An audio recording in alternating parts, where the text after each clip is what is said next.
सुप्रभात। मैं जगेंद्र राणा।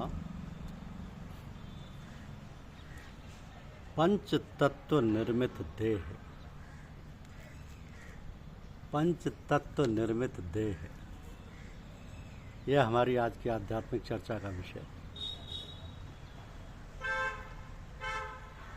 यह हमारा स्थूल शरीर 5 तत्वों का बना हुआ है। वे 5 तत्व हैं: पृथ्वी, जल, अग्नि, वायु और आकाश। इन्हीं के तालमेल से शरीर स्वस्थ और सुंदर रहता है। किंतु शरीर का सारा कारोबार मन द्वारा चलता है। यदि मन स्वस्थ है, प्रसन्न है, तो शरीर की सारी गतिविधियां भली भांति सुखपूर्वक चलती हैं। और यदि मन डावाडोल है तो शरीर भी अस्थिर, अस्वस्थ हो जाता है। तो मन को चेतना मिलती है आत्मा से। यदि आत्मा से सीधा संबंध मन का रहे तो वो जड़ हो जाएगा। तो तात्पर्य यह निकला कि आत्मा इस शरीर का सूत्रधार है, मन मध्यस्थ कड़ी है। शरीर और आत्मा के मध्य शरीर जड़, आत्म चेतन, इन दोनों के बीच में तालमेल बैठाने वाला राम मन। तो मन का काम है आत्मा से शक्ति और चेतना लेकर अपने द्वारा शरीर का संचालन करना। जब मन बिल्कुल शरीर की ओर मुंह कर लेता है तब वो बिल्कुल संसारी बन जाता है और मोह माया में ग्रसित हो जाता है। तो आत्मा से उसका केवल हल्का सा सूत्रवत संबंध रहता है। फलस्वरूप वह दुनियावी कारोबार तथा शरीर की सजावट में लगा रहता है, यानी खाओ पियो मौज करो। किंतु ये सुख प्राप्ति क्षणिक रहती है, इसमें स्थायित्व नहीं। जिस प्रकार शराब या भांग का जब तक नशा रहता है तब तक तो मस्ती का आलम रहता है, पर जहाँ नशा उतरा कि शरीर मिट्टी की तरह हो जाता है, चेहरे पर हवाइयाँ उड़ने लगती हैं और होश फाख्ता हो जाता है, जिससे वो फिर कुछ कर धर नहीं सकता। तो इसी प्रकार संसारी व्यसनों में फंसा हुआ मनुष्य क्षणिक सुख भोग करता है, क्षणिक तृप्ति होती है और फिर वैसे का वैसा ही रह जाता है। तब फिर वो विषयों की ओर दौड़ता है और खा पी कर आनंद लूटता है और थोड़ी देर बाद फिर पूर्ववत हो जाता है। इस प्रकार मृग तृष्णा मनुष्य को भरमाती रहती है, उसे शांति नहीं मिलती।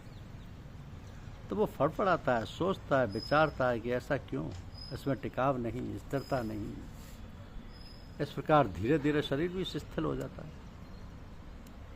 अब वह विषयों को भोग नहीं पाता, शरीर शक्तिहीन हो जाता है, किंतु मन और भी वेगवान हो जाता है। उसको वासनाएं शांत नहीं रहने देती। शरीर विषयों का भोग नहीं सकता, शरीर विषयों को भोग नहीं सकता, किंतु वासनाओं के घोड़े पर सवार बेचारा प्राणी भटकता रहता है, इधर उधर कहीं चैन नहीं। कारण यह कि केवल स्थूल शरीर के खिलाने पिलाने से ही सुख नहीं मिल सकता। इस शरीर के अंदर जो मानसिक शरीर है, वासनामय शरीर है, जिसको सूक्ष्म शरीर कहते हैं, उसको भी खिलाना पिलाना चाहिए, तभी तो सुख प्राप्त होगा। अब विचारना ये कि इसका भोजन पानी क्या है। शरीर का भोजन अन्न पानी, नाना प्रकार की भोजन सामग्री, षटरस व्यंजन और भांति भांति के सुमधुर पदार्थ हैं। तो सूक्ष्म शरीर का भोजन क्या होगा?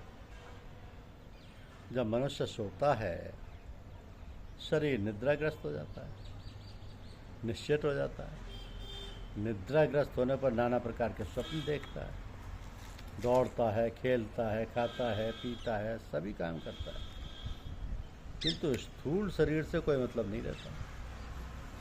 वो तो निश्चेत है, सो रहा है, आराम कर रहा है, भोजन पानी से बिल्कुल तृप्त है।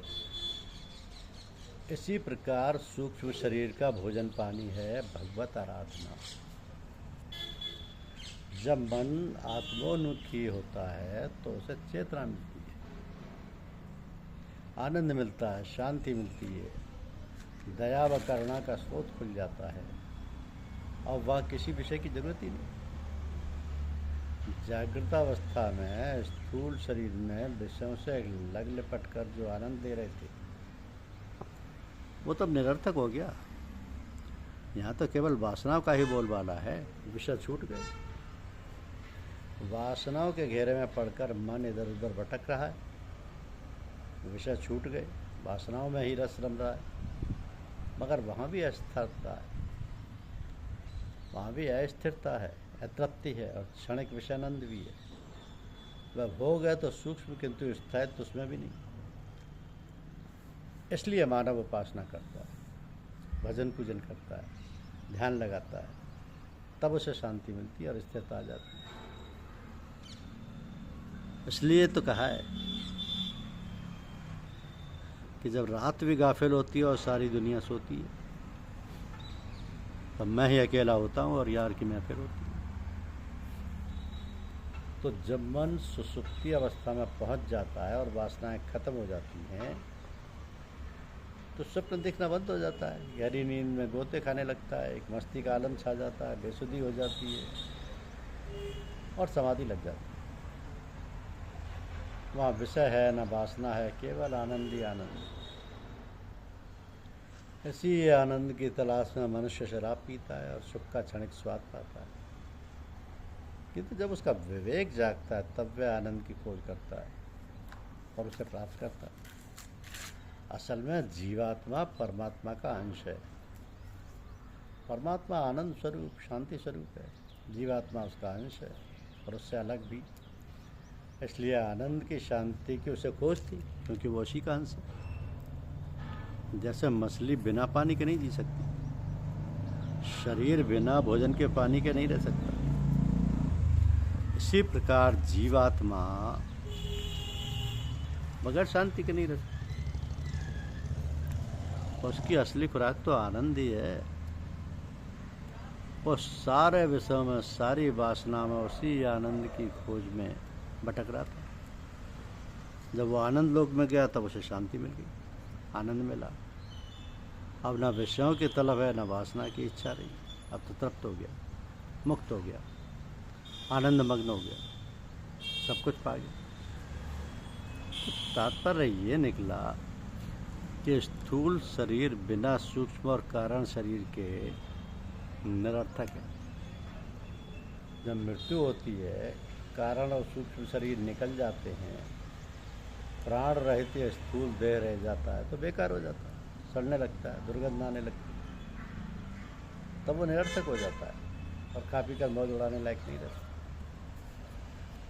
इसलिए कहा गया कि मनुष्य इस धरा पर सर्वश्रेष्ठ प्राणी है और इसलिए मनुष्य का जीवन अमूल्य है।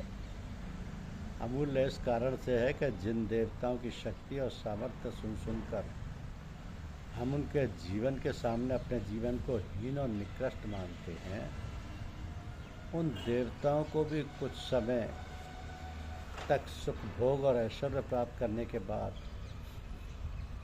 उन्हें इस मनुष्य शरीर में आना पड़ता है, क्योंकि प्राणी मनुष्य योनि में ही कर्म करने का अधिकारी है। अन्य सभी भोग योनियां हैं, प्राणी मनुष्य योनि में ही कर्म करने का अधिकारी है। तो मनुष्य योनि में प्राणी कर्मों का भोग भी करता है और नवीन कर्मों व संस्कारों का सृजन भी। अतः मनुष्य जीवन पाकर अपने जीवन को सफल और सार्थक बनाने का प्रयत्न करना ही पौरुष है। यही पौरुष है और यही जीवन है, क्योंकि ये जो 5 तत्वों का बना हुआ शरीर है, पृथ्वी, जल, अग्नि, वायु और आकाश, इन्हीं के तालमेल से शरीर स्वस्थ और सुंदर है, लेकिन इसका सारा कारोबार मन से चल रहा है। मन स्वस्थ हो, मन सुंदर हो। धन्यवाद।